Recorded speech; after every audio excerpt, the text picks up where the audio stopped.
Sebenarnya patut pagi tadi tapi ada masalah sikit. Tunda kepada petang. Tengah hari tadi pukul 11. Hmm. Okay,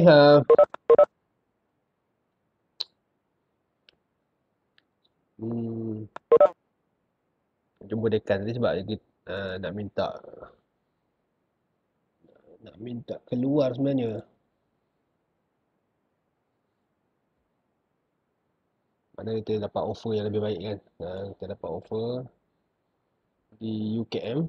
Jadi jumpa dekan lah untuk clarify kenapa kita nak keluar dan sebagainya. Okey, tapi tak ada apalah tu. Itu sekadar untuk beritahu lah apa sebenarnya yang jumpa tadi. Okey, minta maaf kerana ni pukul 12 baru start. Okey. Pertama, saya dah tengok dah dalam grup. Okey, grup 11 dah ada grup. Grup 10 belum ada.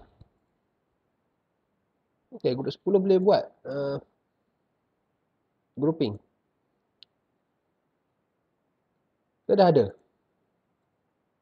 Grup 10 dah ada ke? Grup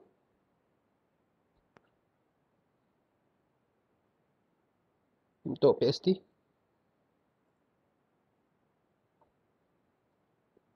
Ke belum buat lagi?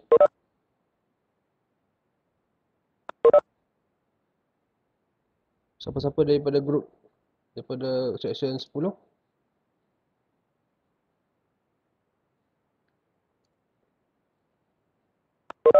Ada tak? Tak tahu. Dah buat ke belum? Tengok section 11 dah ada.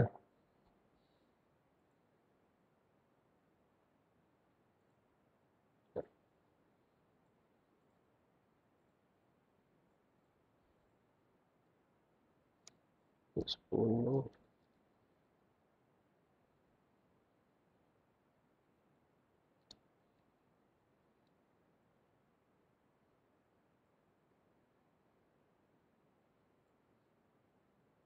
Okey, bagi yang baru masuk,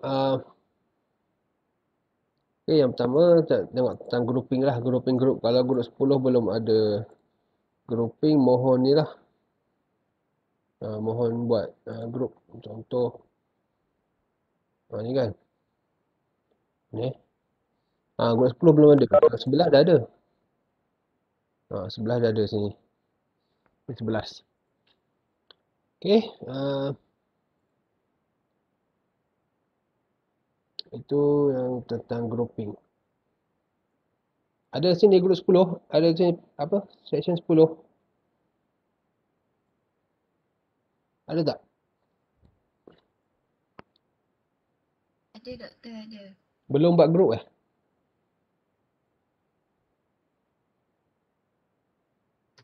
Oh, dah ada grup? Belum? Julia? Dah ada tapi belum senaraikan dalam grup. Okey, okey. Tu je. Nanti bagi senarai tu, nanti saya masukkan dalam copy dalam Word ni. Okey doktor. Senang nak manage. Tu je. Okey. Jadi, bismillahirrahmanirrahim. Sebelum kita mula, kita buka dengan nama kita Al-Fatihah. Bagi yang Muslim.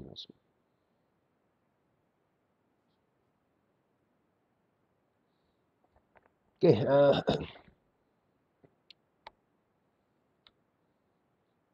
Baik. Untuk yang kelas kali ini, sebenarnya kita akan masuk kepada bab yang ketiga lah. Sepatutnya UTMI Lead yang buat.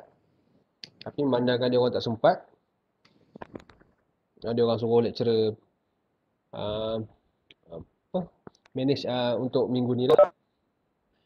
Okey, seperti mana yang kita dah buat minggu pertama tentang jangkaan kursus dan pengenalan diri. Minggu pertama daripada Prof. Dr. Datuk Wahid, bekas VC.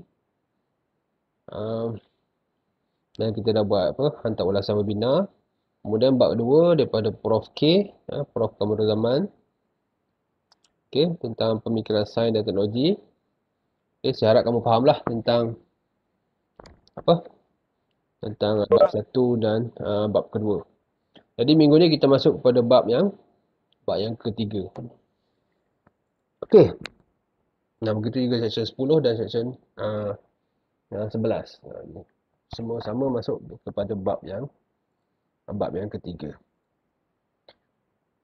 Okey, sekejap saya mula. Okey, berkenaan dengan bab yang ketiga. Okey, bab ketiga tidaklah teknikal, hanya semua berkaitan dengan sejarah sahaja. Dia berkaitan dengan sejarah, iaitu perkembangan ilmu dan sains. Jadi untuk kelas kali ini saya habiskan dengan kuliah sajalah. Dengan kuliah saja. Okey. Sebenarnya kita nak buat assignment untuk kamu buat balik macam ni. Untuk setiap kumpulan present balik. Apa tu zaman klasik, apa Hellenistik, apa pertengahan, apa Renaissance, pencerahan, IR punya zaman dan dualism ilmu. Sepatutnya macam itulah. Tapi mana kita tak ada perjumpaan dengan dekan tadi, maknanya maknanya hari ni kita kuliah sajalah, kita dengar dan cuba fahamilah apa yang diperkatakan dalam bab yang ketiga sebelum kita masuk kepada bab yang lebih rencam, iaitu bab yang keempat. Maknanya bab yang keempat ni ada 3 bab, iaitu falsafah Greek, macam mana Islam, macam mana Barat, macam mana. Okay? Kalau yang mudah tu Islam, yang mudah falsafahnya Islam. Tapi Greek dan Barat ni ada agak heavy lah. Tak apa, kita try habiskan dulu tentang topik yang ketiga. Jadi itu kita jumpa minggu depan pada bulan puasa lah. Okey, bab ketiga adalah tentang perkembangan ilmu dan sains. Okey, nah ini zaman-zaman yang perlu kamu ketahui lah. Okey, yang pertama tentang pra-klasik. Yang kedua klasik. Okey, pra-klasik ni 500 tahun. 500. Sebelum Masihi, kemudian Hellenistik, kemudian gelap, ataupun zaman kegelapan. Sebelum pergi kepada zaman keemasan, kemudian Renaissance, kebangkitan tu, kemudian zaman pencerahan dan kemudian terus kepada revolusi IR yang ada sekarang ni. Jadi kita nak memahami dia punya pemikiran yang ada pada setiap zaman. Kamu duduk dengan saya akan bagi cerahan selama 30 minit sebelum kita bersurai. Dan tepat jam 1 lah. Okey. Okey, ini zaman pra-klasik. Apa yang berlaku pada zaman pra-klasik ni macam yang kita selalu belajar dalam kitab sejarah lah. Itu berkaitan dengan tamadun Mesopotamia, okey. Tamadun Mesir kuno, tamadun Greek, okey, dan sebelum sebelum kedatangan Islam. Sebelum kedatangan Islam, seperti apa yang pada Islam dia mesti familiar dengan empangan Ma'arib di Yaman. Sebelum empangan tu pernah diceritakan dalam sejarah Islam sebelum dia pecah dan membanjiri kawasan sekitar.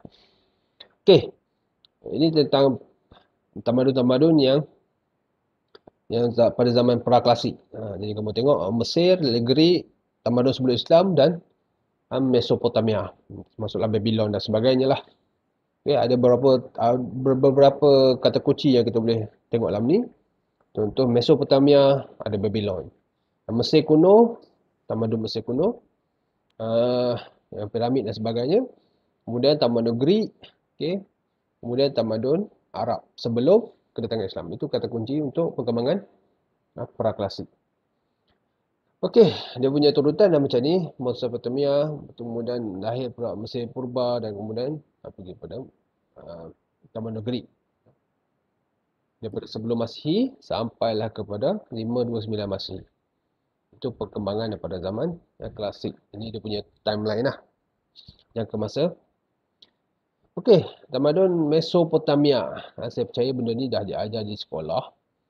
Okey, di sekolah kita dah ajar tentang Mesopotamia. Apa yang penting dalam ni adalah tentang Babylon. Babylon yang paling terkenal sekali adalah Babylon. Okey, kod Hammurabi. Ini dalam form 5 ada. Kita belajar tentang kod Hammurabi. Kemudian kapal, roda, standard ukuran dan sebagainya. Tapi yang terkenal pada tamadun Mesopotamia adalah Babylon. Kemudian kod Hammurabi. Okey. Taman tergantung Babylon. Ini juga ada dalam buku sejarah yang kita belajar dulu. Okey, tentang taman tergantung Babylon. Mana kita ambil yang fokus lah, yang yang betul-betul boleh, bila kita cakap Babylon mana kita kenal, itu tamadun Mesopotamia. Mesopotamia dalam zaman praklasik.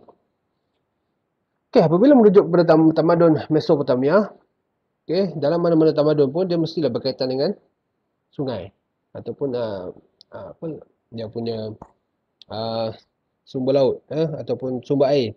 Mesti berkaitan dengan sumber air sebab tamadun dulu adalah berdekatan dengan sumber-sumber sumber-sumber air. Okey, begitu juga macam Melaka dan sebagainya. Macam itulah dia orang berkembang daripada agriculture menjadi satu bentuk pusat perdagangan. Okey, Mesopotamia terletak di antara dua sungai, iaitu Sungai Tigris dan Sungai Euphrates. Okey, kemudian ada suku-suku seperti suku Akkad dan Sumeria dan dasar terbuka melalui perdagangan dan terkenal dengan kod undang-undang Hammurabi.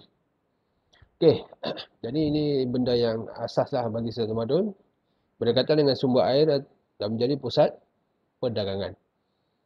Okey, apa pencapaian dia? Pencapaian adalah seperti masa tamadun mesti ada satu bentuk dia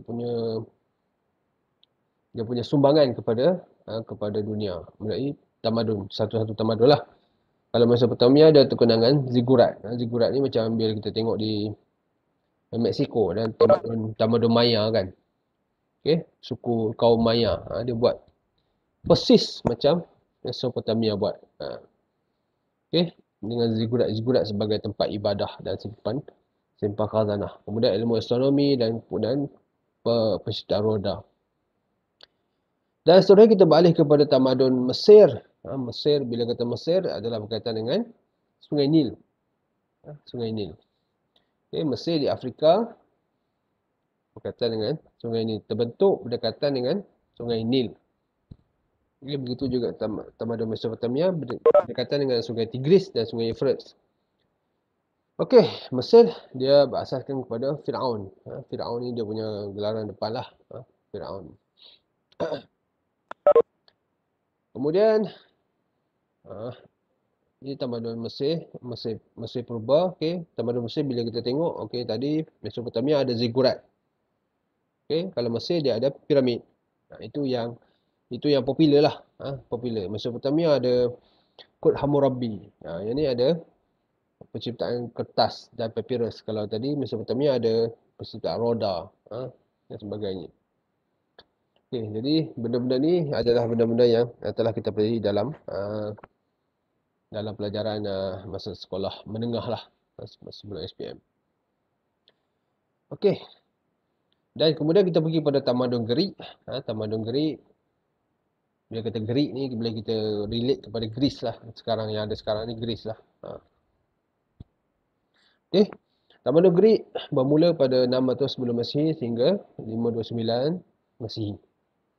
529 Masihi. Okey, Gerik ni lah yang mencapai puncak dalam praklasik. Maknanya bila sampai kepada Mesopotamia, Mesir dan Gerik adalah kemuncaknya sebelum pergi kepada zaman klasik. Okey, tamadun Gerik meninggalkan peninggalan-peninggalan dengan terutamanya dalam bab ilmu pengetahuan. Dalam bab ilmu pengetahuan. Mana sinilah bermulanya tentang lahirnya ahli-ahli falsafah. Hasil daripada sifat ingin tahu. Okey, lalu banyaklah benda-benda karya yang dihasilkan. Okey, kita tengok pada zaman klasik kita akan nampak dia punya kesinambungan dia. Okey, selepas tamadun Gerik terbina dan kemudian dia dah habis zaman praklasik, dia masuk pada zaman klasik, masih lagi bermula di Gerik. Okey, dia bermula di Gerik Iona di Gerik dan ia menekankan unsur kosmos dalam ilmu. Dia utamakan logos sehingga tidak seasi dengan mitos. Dan tokoh yang terkenal adalah Pythagoras. Okey, ini tentang zaman klasik. Mana dia dah perkembangkan tentang ilmu pengetahuan. Ilmu pengetahuan dalam dalam pembinaan tamadun Greek pada zaman klasik. Lalu berkenaan dengan filosofi tentang kebijaksanaan, maka mereka mengajarkan tentang retorik, tentang humanism, tentang relativism, tiada kebenaran hakiki. Kemudian skepticism dan juga menggunakan bayaran yang tinggi. Okey, ini tentang dia punya detik-detik permulaan kepada perkembangan sains dan teknologi dalam zaman klasik ni, bermula dengan tamadun Greek. Okey, pemikiran ini sudah lahir. Pemikiran sudah lahir dan ada tokoh-tokoh yang monopoli seperti Pythagoras, Protagoras. Sudah ada tokoh-tokoh yang ni. Kemudian lalu golongan sofis ni ditentang pula oleh golongan Socrates, Plato dan Aristotle. Yang ni yang paling kita kenal. Okey. Yang ni tu yang paling kita kenal, dia menolak fahaman yang sebelumnya, iaitu yang sebelumnya Pythagoras dan Protagoras tu dia menumpukan kepada elemen ketuhanan tentang agama.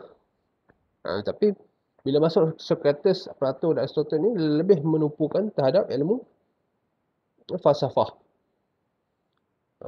Jadi menolak agama secara total. Okey. Walaupun percaya, dia hanya percaya kepada dewa-dewa sahaja. Ni golongan-golongan yang cerdik pandai pada zaman tu lah. Yang banyak pakai otak akal untuk memahami satu-satu perkara. Antara fahaman yang terkenal antara mereka bertiga SPA ni, Socrates, Plato, Aristotle adalah dia kefahaman yang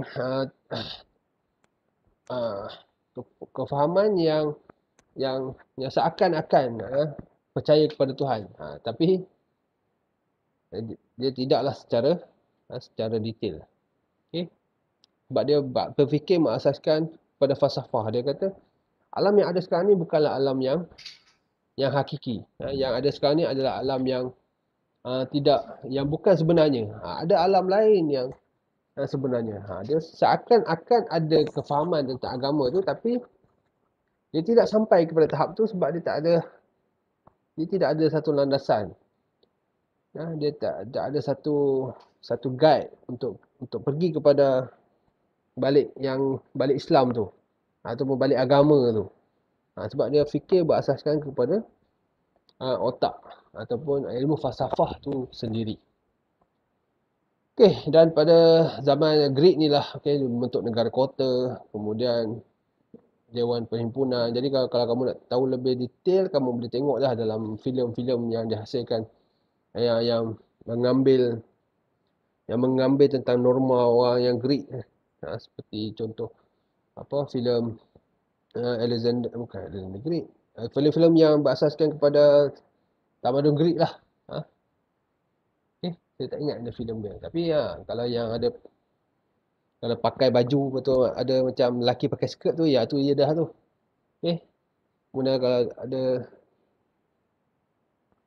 ada pakai bunga daun apa atas kepala ni, itu antara contoh-contoh filem-filem yang berasaskan kepada tamadun Greek. Sikit banyak kita boleh nampak lah macam mana dia punya cara pentadbiran tu. Bila meeting, masuklah satu tempat, nanti berbaris kat atas tempat tangga kambing tu kan. Duduk situ semua dan berbincang. Itu antara benda yang boleh kita nampak lah, yang digambarkan oleh filem-filem terkini tentang tamadun Yunani. Okey, ada tamadun Yunani ataupun tamadun Greek ni, ada juga dia punya tokoh. Tokoh dia biasanya memang terkenal lah, Socrates, Plato, Aristotle. Namun dia ada lagi banyak lagi ahli pemikir dalam tamadun Yunani. Cuma kita mungkin kurang kita tahu kan, seperti Ptolemy, Archimedes, Thales dan sebagainya, Pythagoras dan sebagainya. Jadi bila ditanya dalam test contohnya, kamu kena ingatlah nama-nama tu dan apa sumbangan, apa dia punya kepakaran dia. Seterusnya kita pergi pada tamadun Rom. Bila kata Rom ni, contoh kita boleh tengok dekat je lah berkaitan dengan filem 300. Filem 300 itu berkaitan dengan Rom. Okey. Macam mana dia kehidupan orang-orang Rom pada zaman dahulu. Terkenal dengan dia punya kegagahan dia tu kan. Peperangan tu. Okey, tamadun Rom berdekatan dengan Sungai Tiber. Okey, berkaitan dengan Sungai Tiber, lembah Latium dan terkenal dengan bandar Pompei. Itu pun ada filem yang kamu boleh tengok tentang cara kehidupan orang Pompei. Okay, macam mana dia dimusnahkan dan sebagainya dengan letusan gunung berapi. Okay. Colosseum pun ada filem tentang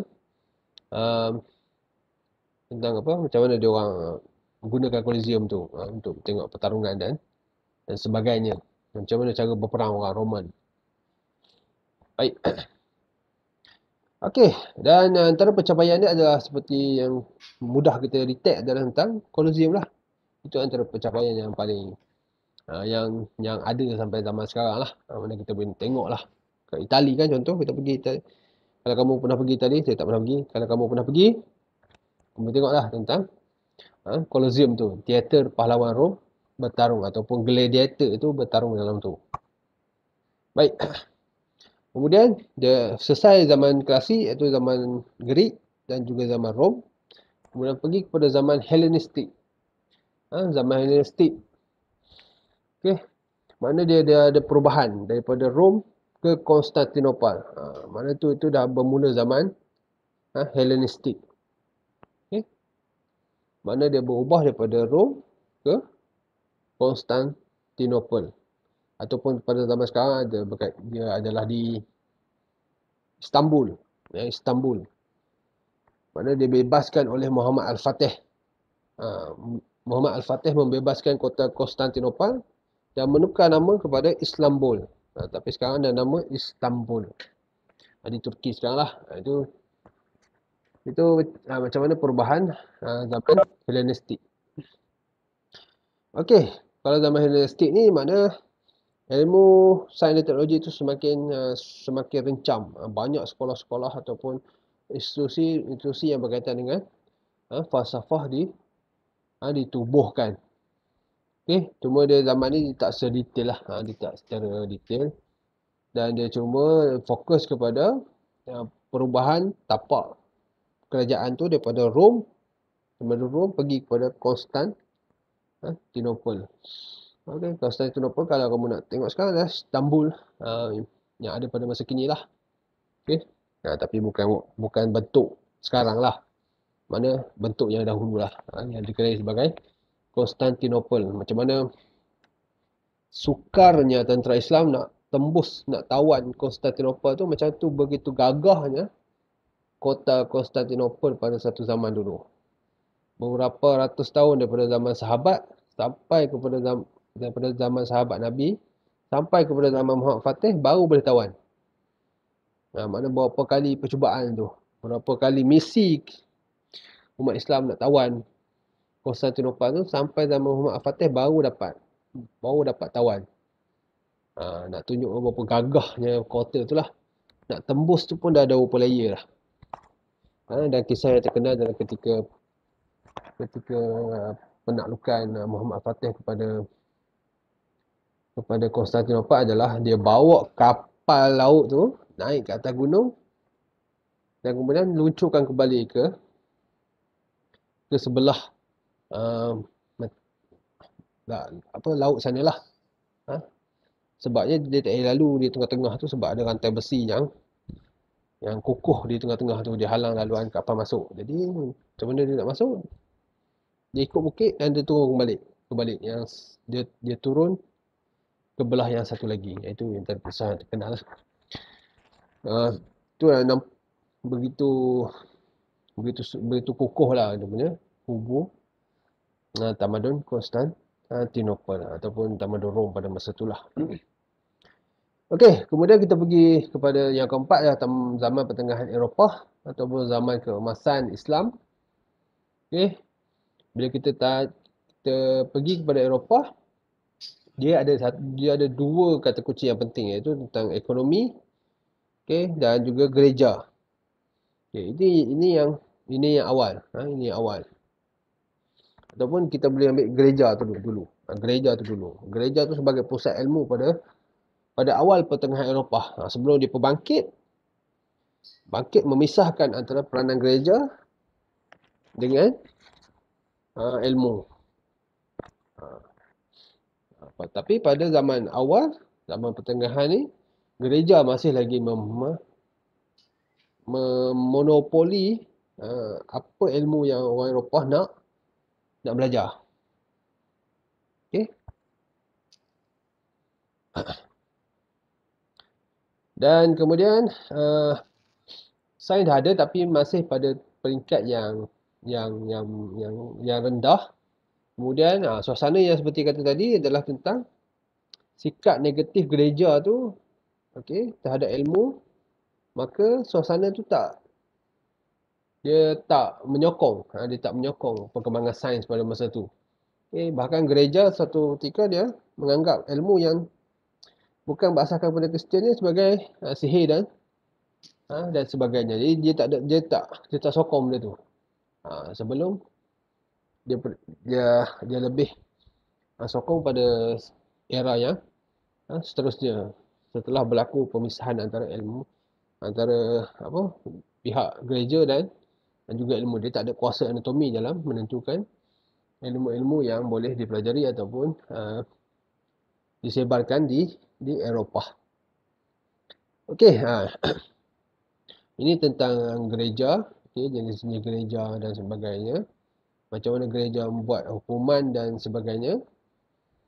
Okey. Jadi pada zaman pertengahan ni, perkembangan sains teknologi tu tidak disupport lah, tidak disokong oleh gereja, dan ada sekatan-sekatan yang gereja hadkan. Okey, ada sekatan yang gereja hadkan. Itu adalah poin yang utama dalam zaman pertengahan. Apa-apa persoalan tentang dunia ni perlu diajukan kepada gereja. Gereja sahaja yang ada jawapan dan dia punya, dengan dia punya pope dan bishop dan inilah priest dia lah. Okay? Itu yang autoriti pada zaman pertengahan ni adalah tentang gereja dengan ilmu. Itu yang main pada zaman pertengahan. Kemudian berlaku perubahan sikap. Kemudian berlaku perubahan sikap dengan yang utama adalah tentang ni lah. Mana semakin banyak ilmu-ilmu asing yang baru masuk. Jadi nak tak nak dia kena beradaptasi lah dengan ilmu-ilmu baru yang datang. Ilmu-ilmu baru yang datang, dan gereja tu dah semakin lama semakin hilang autoriti terhadap ilmu-ilmu yang pelbagai. Dia tak mampu untuk mengawal dan sebagainya. Okey. Dan sini pun ada punya pencanggahan. Contoh ahli falsafah dia bercanggah dengan gereja dalam satu dua hal, sehingga ahli falsafah dibunuh, dipenjarakan dan sebagainya. Dan pada tahun 1210 juga mahasiswa di Fakulti Sastra Paris telah dituduh oleh gereja. Okay. Dan siapa yang dituduh mempelajari pantheism, itu Tuhan segala-galanya dan segala-galanya adalah Tuhan. Lalu gereja menjatuhkan hukuman untuk singkirkan siapa yang baca buku tersebut terhadap syarah dan mahasiswa. Okey, itu yang berlaku pada zaman ni lah, pada zaman pertengahan di barat. Okey, kemudian zaman keemasan sains Islam. Bila tamadun Islam, jadi dia tak ada banyak masalah sebab masa tu tamadun Islam tengah berkembang. Okey, dan banyak ilmuwan yang dihasilkan. Okey, banyak ilmuwan dihasilkan pada zaman ni, dan ilmu-ilmu sains juga banyak dipelopori oleh orang Islam sendiri pada zaman awal ni lah, zaman pertengahan. Okey, dan macam contoh ilmu-ilmu daripada Greek dikembangkan lagi oleh orang Islam yang menyerap tamadun, yang menyerap ilmu falsafah tu. Tokoh-tokoh Islam menyerap ilmu falsafah tu dan kemudian memperkembangkan lagi ilmu falsafah yang ataupun ilmu-ilmu yang dapat daripada tamadun-tamadun sebelumnya. Dan kemudian daripada situlah, daripada tamadun Islam ni barulah bawa kepada diterjemahkan daripada bahasa Arab kepada bahasa Inggeris dan sebagainya. Dan umat Islam ambil daripada bahasa Latin, diterjemahkan kepada bahasa Arab, dan kemudian bahasa Arab pergi kepada bahasa Inggeris. Okey,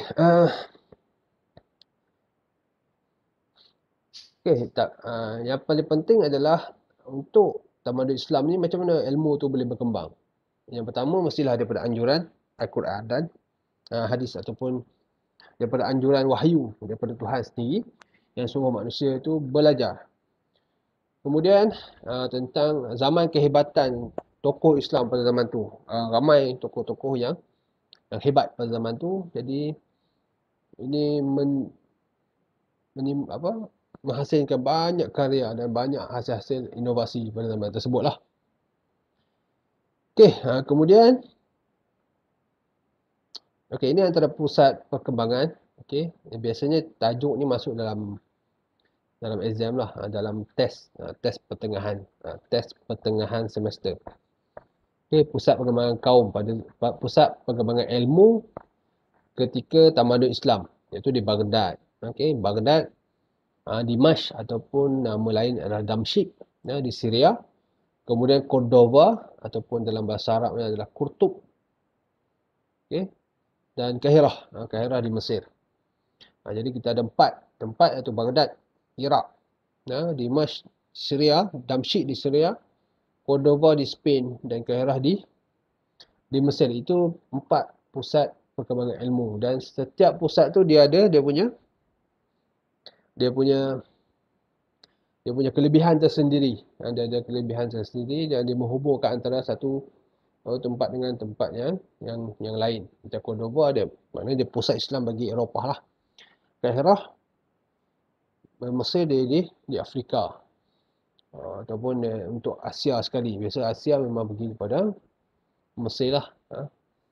Mesir ni dia satu bentuk penampan lah, penampan antara dunia Islam. Mana situ tempat yang paling popular dan universiti yang paling lama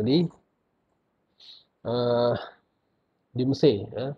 Kalau paling lama di dunia, Universiti Al-Qawariyyin di Morocco, itu yang paling lama lah. Lepas tu baru Kahirah, universiti pertama yang ditubuhkan oleh pemerintah. Okey, jadi Dimashq, Damsyik di Syria, kemudian Baghdad di Iraq.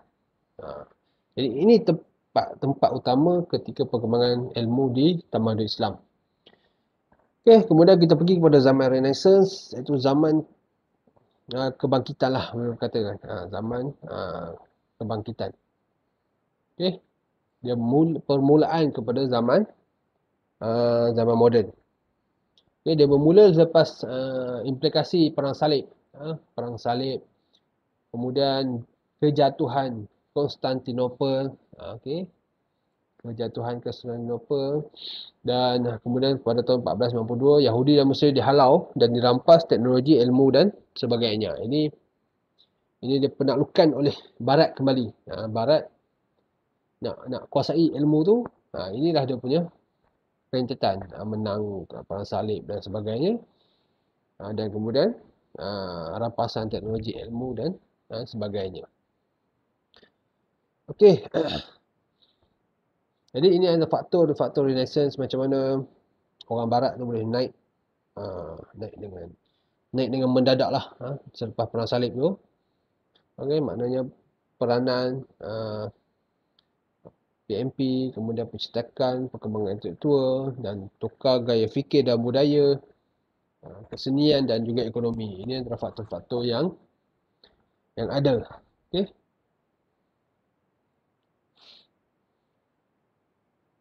Okey, ini adalah fahaman pada zaman tersebut adalah sekular, agama tu dipisahkan. Okey, agama tu dipisahkan daripada hal sosial. Dan pengaruh agama tu semakin kurang. Ilmu, ilmu adalah satu benda yang terkehadapan. Dengan satu dia punya kekuatan dia adalah uh, tak ada kaitan dengan agama langsung. Jadi orang barat tu memang push ilmu tu betul-betul ke hadapan tanpa ada ikatan daripada gereja dan sebagainya. Dan sains tu lebih utama daripada agama dan kepercayaan. Kalau itu fahaman pada zaman tersebut. Okey, Renaissance, permulaan kepada perkembangan zaman moden atau perkembangan revolusi in the science dan industri. Okey, pada zaman ni tokoh yang utama adalah Leonardo da Vinci. Da Vinci, boleh kita tengok dalam filem-filem yang ada. Ada yang tentang Leonardo da Vinci, filem satu tentang macam mana dia buat satu benda tu sehingga susah untuk orang teka. Okey, dengan falsafah, dengan benda yang sulitlah untuk difahami oleh orang kebanyakan. Okey. Kemudian pada tahun 1550 dan sampai 1700 terjadinya revolusi sains. Berpunca daripada Renaissance dan kemudian semakin berkembang pada zaman pencerahan. Okey. Daripada pemisahan kemudian ilmu tu tak ada ikatan mana-mana. Okey. Masyarakat tu semakin bangkit Renaissance, mana dia pun dah ada satu stand, dia dah kuasai ilmu yang dia dapat daripada orang boleh kata penjajahan ataupun pengusiran masyarakat Yahudi dalam Islam tu. Jadi dia dah pegang kitab-kitab tentang ilmu ni. Jadi kemudian ilmu tu boleh dipraktikan dengan bebas, tak ada sekatan di mana-mana pihak. Jadi barat tu dia semakin naiklah, semakin orang kata bangkitlah dalam kegelapan yang sebelum ni. Okay, kemudian dia masuk pada zaman pencerahan. Okay, zaman pencerahan, maknanya masa ni barat dia ketuai gerakan intelektual dan dunia lah. Idea-idea tu datang daripada zaman daripada barat. Okay. Sains diteroka dengan secara agresif lah. Di negara maju kan. Untuk hasilkan revolusi industri yang kita belajar selepas ini. Jadi daripada zaman pencerahan lah, inilah yang mendorong kepada revolusi Perancis dan revolusi Amerika. Okay. Dan pada zaman pencerahan ni dia apa yang key point yang kita perlu faham dia semakin menuju kepada era revolusi industri. Mana setakat ni pun dah dia boleh kita nampak lah, okey. Newton dengan dia punya ciptaan, dan kemudian Graham Bell dengan ciptaan dia. Jadi masyarakat barat tu semakin mencipta.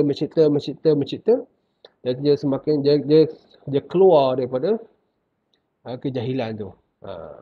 Mana mereka sekarang ni dia orang yang lead dalam bab ilmu sains dan teknologi. Itu yang kita boleh faham daripada zaman pencerahan ni. Kemudian daripada situ lahirnya pada kurun ke-18 adalah tentang revolusi industri. Manusia diganti dengan mesin. Teknologi semakin diaplikasikan. Okay, daripada fasa pertama sehinggalah kepada fasa keempat sekarang. Semuanya dimonopoli oleh orang barat. Orang barat yang keluarkan ciptaan dan kita cuma sebagai pengguna je. Okay. Daripada zaman pertama tentang tekstil, machine tool. Okay, sampai fasa kedua penggunaan elektrik. Ketiga dah masuk automatik ataupun komputer. Dan yang keempat, cyber. Yang sekarang kita berada ni adalah di jaringan yang fasa keempat. Mahattah Ar-Rabi'ah. Ataupun kita panggil fasa yang keempat. Iaitu sistem cyber IR 4.0. Jadi kamu sebagai pelajar UTM, bab IR ni saya tak perlu huraikan panjang lah. Kamu lebih pakar lah tentang IR dan sebagainya ni. Okay, 1, 2, 3 hingga 4. Baik. Jadi ini adalah perkembangannya yang berlaku pada dunia lah, dalam bab apa? Ini adalah perkembangan yang berlaku dunia dalam bab ilmu sains dan teknologi. Daripada zaman praklasik, daripada tamadun yang terdahulu, Mesopotamia, Mesir, okey, sehinggalah kepada IR yang ada sekarang. Okey. Daripada masyarakat barat, dia tak ada peranan pun dalam perkembangan ilmu, sehinggalah dia berjaya monopoli ilmu dalam tamadun, dalam ketamadunan manusia. Dan saya harap kamu boleh ambil lah key point yang ada untuk kamu fahamilah daripada perkembangan ilmu sains dan teknologi daripada zaman klasik Hellenistik, zaman Renaissance, pencerahan, sehinggalah kepada IR. Itu benda-benda yang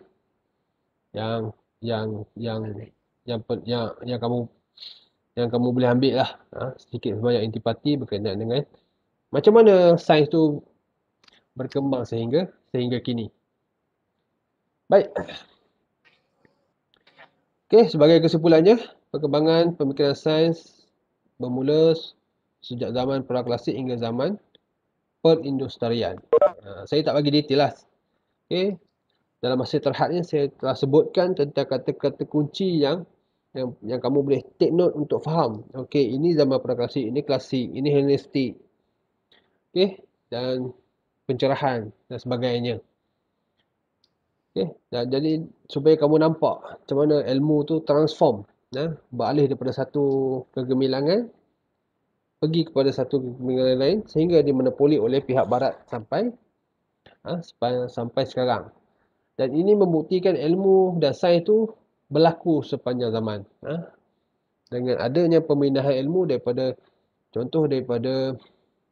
Rom pergi kepada Konstantinopel. Mana ilmu tu berpindah.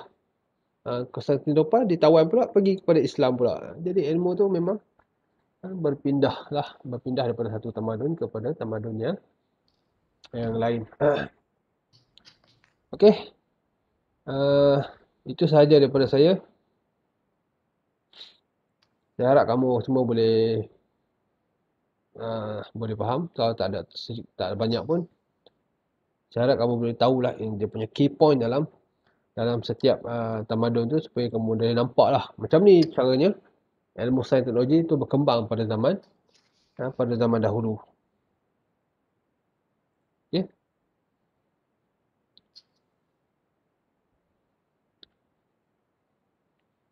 Baik. Setakat tu ada soalan?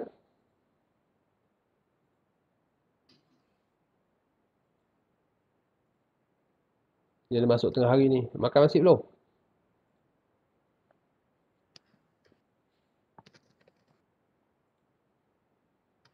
Dah makan nasi belum ni? Tak ada jawapan ni.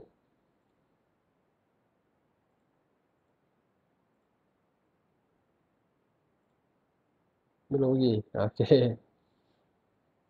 Krishnan belum, Distri belum, Susin belum, Siti Robish Fina belum, Geraldine belum. Okey. Dan tak apa, kalau ada apa-apa soalan boleh ajukan kepada saya. Dan sebelum kita bersurai, boleh scan lah. Ni untuk sesi 11. Sesi 11. Boleh scan. Ya, saya masukkan ke WhatsApp lah. Sebab kita ada 2 section kan. Payah kalau nak tunjuk dulu ni. Satu lagi section 10. Section 10. Ni 10. Okey. Jap, saya masuk dalam grup WhatsApp.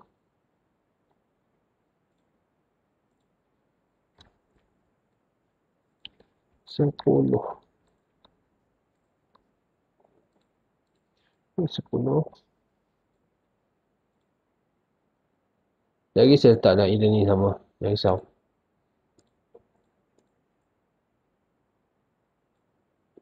Okey dah.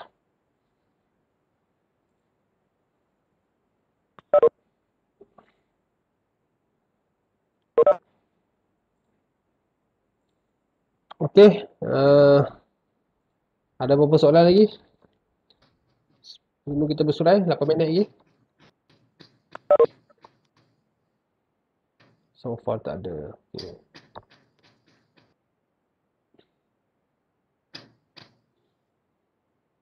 Okay, walaupun saya pergi express, tapi saya harap kamu boleh nampak lah macam mana ilmu tu berkembang daripada satu tamadun ke tamadun yang lain, dan daripada fasa praklasik sehinggalah kepada IR. Okay. Dan kalau tak ada apa-apa lagi, kita boleh bersurai. Saya minta maaf lah kerana lambat sebab jumpa dengan dekan dia ada hal yang sangat-sangat penting untuk dibincangkan. Dan dekan pun dah meluluskan. Okay, jadi ini adalah semester terakhir saya di UTM lah. Semester akhir saya di UTM. Dan lepas ni saya akan berpindah ke UKM, Universiti Kebangsaan Malaysia. Wish me good luck lah. Doa lah bersama saya kan. Okay. Dia bukan lebih untuk meninggalkan UTM lah, tapi lebih kepada untuk kelangsungan kerjaya lah di masa akan datang. Okay. Kalau tak ada apa-apa soalan lagi, kita jumpa pada minggu hadapan. Kita start puasa kan esok kan. Okay. Bagi yang Muslim, saya ucapkan selamat berpuasa dan selamat Hari Raya lah. Puasa habis dulu baru boleh raya. Okay. Dan saya tutup kelas ni dengan tasbih kafarah dan surah Wal-As.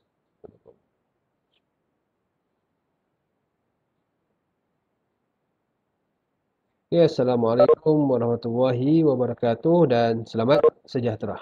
Jumpa pada minggu hadapan, insyaAllah. Thank you, Doctor. Thank you, Doctor. Thank you, Doctor.